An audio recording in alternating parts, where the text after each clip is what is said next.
Assalamualaikum students, welcome in channel Linguistics with Huran. Hope you all are fine. So students, in first line this is my brief introduction. Secondly हमने पढ़ना है grammar और syntax का topic है head and it's dependents. Actually head के बारे में दूसरा जो सिंटैक्स की आउटलाइन है उसमें ये टॉपिक है और ये ऑलमोस्ट टॉपिक नंबर 5 है. ठीक है, जिसमें हेड कॉम्प्लीमेंट्स और मॉडिफायर के बारे में बताया हुआ. हेड के बारे में बड़ी डिटेल वीडियो एक और है, आपने वहाँ से करना है व्हाट इज़ हेड. और नेक्स्ट जो है उसके डिपेंडेंट्स क्या होते हैं वो आपने डाटा यहाँ से ले लेना है. ठीक है, ये टॉपिक चाहे कोई एजीपी का बच्चा पढ़ रहा है और इन एनी सेमेस्टर पढ़ रहा है या ये बीएस इंग्लिश का बच्चा, सब ने यही डाटा करना है. ठीक है, पेपर को तैयार करने के अबाउट. चलें जी देखें होता क्या in linguistic. Head is term use to refer the central element within a phrase. आपको पता है हेड से हम अंदाज़ा लगाते हैं कि ये कौन सा फ्रेज है. प्रपोजिशन है, एडजेक्टिव फ्रेज है, नाउन फ्रेज है या कोई वर्ब फ्रेज है. ठीक है, ऐसी है ना. It is the most important constituent determines the grammatical category. Grammatical category की बात वही होगी कि हम in the under the table for example वहाँ से अंदाज़ा लगाते हैं अंडर जो हेड वर्ड है कि this is a preposition phrase. ठीक है, तो दी गर्ल जो है वहाँ से हम अंदाज़ा लगाते हैं कि this is the noun phrase. तो हेड वर्ड से जब अंदाज़ा लगाते हैं ये कौन सा फ्रेज है, तो इस बात का यही मतलब है कि जो हेड होता है ना वो ग्रामेटिकल कैटेगरी का अंदाज़ा कराता है. And often carries the core meaning of the phrase. और मतलब भी हेड वर्ड की बेस पे समझ आता है कि फ्रेज का क्या मतलब था. ठीक है, the dependents are also known as modifiers. अब यहाँ पे ये अंडरस्टैंड करने वाली बात थी कि डिपेंडेंट्स क्या होते हैं. ये जो मेन वर्ड से पहले या बाद में जो उसकी मज़ीद इंफॉर्मेशन के लिए मीनिंग को मज़ीद अच्छी तरह से बताने के लिए जो वर्ड छोटे छोटे आए होते हैं ना वही डिपेंडेंट्स होते हैं. ठीक है, और मॉडिफायर्स ही डिपेंडेंट्स होते हैं. मॉडिफायर्स का तो आपको पता है the elements that are semantically or syntactically associated with the head. फिक्र के अंदर वो तमाम लफ्ज़ जो मीनिंग के एतबार से या स्ट्रक्चर के एतबार से फ़िक्र के साथ जुड़े होते हैं, हेड वर्ड के साथ आगे पीछे आए होते हैं, वो सारे मॉडिफायर्स या डिपेंडेंट्स होते हैं. Provide additional information to refine और स्पेसिफाई इट्स मीनिंग. जो बात बताई गई होती है फ़िक्रे में वो मीनिंग को ज़्यादा अच्छी तरह से बयान कर देते हैं और एक्स्ट्रा इंफॉर्मेशन प्रोवाइड करते हैं, मतलब को क्लियर कर देते हैं. मज़ीद आगे ये है कि हेड क्या होता है. टॉपिक को तैयार करें तो सीक्वेंस भी यही यूज़ कर लें, डाटा भी यही यूज़ करें. अच्छा, हेड जो होता है it identifies the grammatical categories. ठीक है, मीनिंग को क्लियर करता है और सिंटैक्टिकल रोल प्ले करता है. The lexical head project its properties and features to modify in a hierarchical manner sequence के साथ.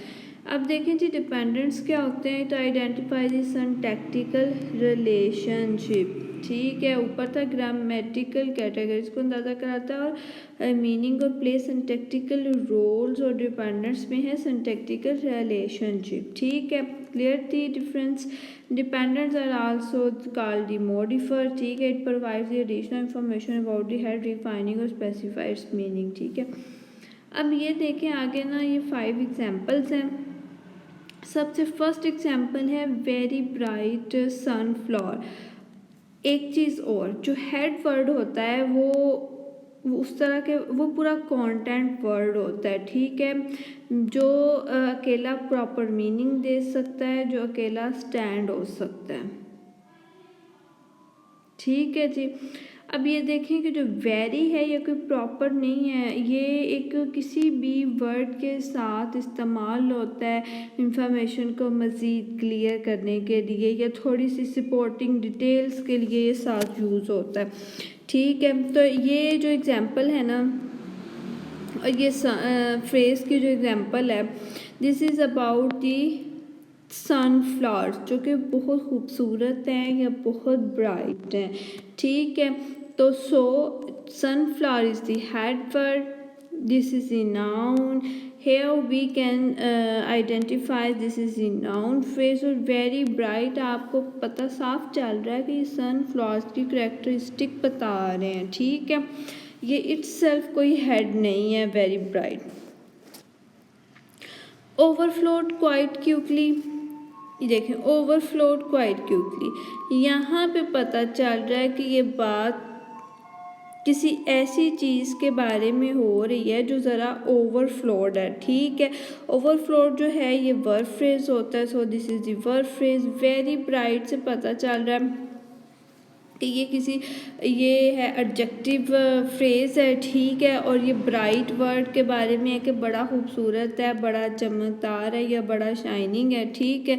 तो वेरी उसको मज़ीद इन्हेंस करने के लिए, मीनिंग को क्लियर करने के लिए यूज़ हुआ है, ठीक है। वेरी कोई प्रॉपर वर्ड नहीं है, ये साथ सपोर्टिंग डिटेल्स प्रोवाइड कर रहा है, तो ये जो है एडजेक्टिव फ्रेज़ हो गया। अब ये देखें क्वाइट क्विकली, आपको पता है क्विकली एडवर्ब है। क्विकली, क्वाइट और क्विकली में से अगर देखा जाए तो क्विकली फिर भी कोई ज़्यादा कोई बात को समझा रहा है जल्दी जल्दी से या, और जो क्वाइट है वो बिल्कुल इस तरह के मीनिंग दे रहा है जिस तरह ऊपर वाले एग्जाम्पल में वेरी दे रहा था, ठीक है। क्वाइट होता है जल्दी से, लिटरल मीनिंग है बिल्कुल, ठीक है। तो यहाँ पे अगर देखा जाए अकॉर्डिंग टू कॉन्टेक्चुअल मीनिंग तो क्वाइट क्विकली का मतलब होगा कि बड़ी जल्दी से, ठीक है। तो इसलिए ये एडवर्ब फ्रेज है और यहाँ पे पता चल रहा है कि जो फिर भी एक बेहतर और प्रॉपर वर्ड है वो क्विकली है, तो उसकी बेस पे इसको एडवर्ब फ्रेज बनाएंगे। एक चीज़ और, जो हेड वर्ड होता है ना वो हमेशा रहता है। अगर हमने कुछ चेंज करने हो तो पहले आने वाले और बाद में आने वाले जो इर्द गिर्द मौजूद होते हैं ना, वो डिपेंडेंट्स या मॉडिफायर्स वगैरह में चेंज हो जाते हैं, वो ओमिट कोई हो जाता है, कोई ऐड हो जाता है, लेकिन हेड वर्ड को नहीं छेड़ा जाता, ठीक है। अब ये देखो बच्चों, आगे है fifth example, inside the house. यहाँ पे पता चल रहा है कि किस चीज़ के बारे में यहाँ बात हो रही है, अंदर जाने के बारे में बात हो रही है। वो अलग बात है, किसी कुएं के अंदर जाने के बारे में बात हो रही है, किसी घर के अंदर जाने के बात हो रही है, कि किस चीज़ के अंदर जाने के बारे में बात हो रही है। तो यहाँ पे जो हेड वर्ड है वो है इनसाइड, ठीक है जी, इनसाइड हेड वर्ड है।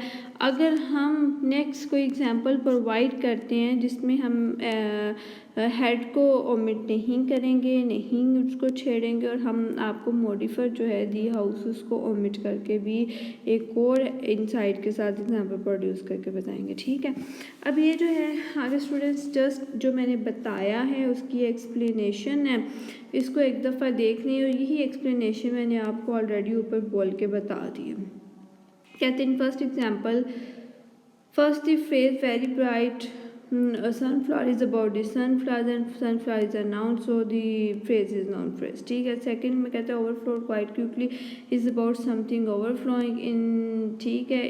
तो ये जो है ना ये verb phrase हो गया क्योंकि overflowed is a verb। अच्छा जी, in example third, the phrase very bright is headed by the verb bright which is adjective, so the phrase is adjective phrase, ठीक है। In fourth example, quite quickly is about the something which is done urgent and quite, and the quite meaning is the wholly, completely, and the quickly is the adverb, so the phrase is the adverb phrase। और ये सारी explanation आपने एक एक दो फिक्रों में करके paper में लिखनी है, ठीक है।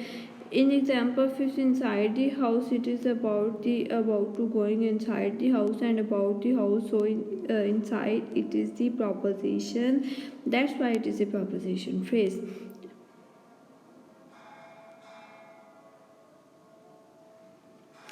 In all the examples, the head is the only word that has the same distribution of the entire phrase। Yes, it is possible to substitute the head, for example, in the phrase inside the house we can not omit the inside, नामुमकिन होता है, impossible head को substitute करना, तब्दील करना या ख़त्म करना। We can omit the house, house जो साथ मॉडिफायर है उसको हम ओमिट करके अभी दिखाते हैं आपको। ये देखिए नेक्स्ट एग्जांपल है गो इनसाइड, तो इसमें हमने प्रपोजिशन ओमिट नहीं किया, हेड को नहीं चढ़ा, मॉडिफायर को चेंज कर दिया, तो मेन हेडवर्ड पे कोई असर नहीं पड़ा। अच्छा जी, ये जो लेबल है ये मैंने ज़रा बीच में ऐड किया था, इसको मिड में, ताकि आप लोग वीडियो ख़त्म होने से पहले सब्सक्राइब भी कर लें, लाइक भी कर लें, शेयर भी कर लें, कमेंट भी कर लें और बेल आइकन को प्रेस कर लें और कमेंट फॉर योर हेल्प, ठीक है। अच्छा, एक और चीज़ है, ये एग्जांपल भी आप बहुत अच्छी तरह से अंडरस्टैंड कीजिएगा। For example in an other phrase a brass statue, it is about this statue, ये बात पता चल रही है ना, ब्रास स्टैचू, कि ये जो फ्रेज़ है ना, ये ब्रास की ना कोई किस्म बताने के लिए है, ना ब्रास की कोई और प्रॉपर्टी बताने के लिए है कि इसकी ये खासियत होती है, रंगत ऐसी होती है या इसकी ये क्वालिटीज़ होती हैं, नहीं, बल्कि ये स्टैचू के बारे में है, ठीक है। तो यहाँ से हम अंदाज़ा लगाते हैं कि हेड वर्ड कौन सा है, ठीक है। फिर ये लगाते हैं कौन सी वर्ड क्लास से है, फिर वहाँ से उसकी वर्ड क्लास से अंदाज़ा लगा लिया तो वही उसकी ग्रामेटिकल कैटेगरी को भी डायग्नोज करा देते हैं। It is about the statue, so the statue is the head, it is not about the brass kind. अब समझ आई है कि जो 3-4 वर्ड्स होते हैं उनको जब पढ़ा जाता है ग्रुप ऑफ वर्ड्स को, तो फिर उनके मीनिंग को थोड़ा सा मद्देनज़र रखते हुए हम अंदाज़ा लगाते हैं कि ये बात किस चीज़ के बारे में है, और जिसके बारे में होती है वो हेड वर्ड होता है, ठीक है। The word class of head therefore determines the word class of entire phrase. Yes, जो है जैसे कि ये स्टैचू है तो ये वर्ड क्लास नाउन है, तो यहाँ से पता चलता है कि ये नाउन फ्रेज है, ठीक है। Thank you so much students, don't forget to subscribe and press the bell icon. Allah Hafiz.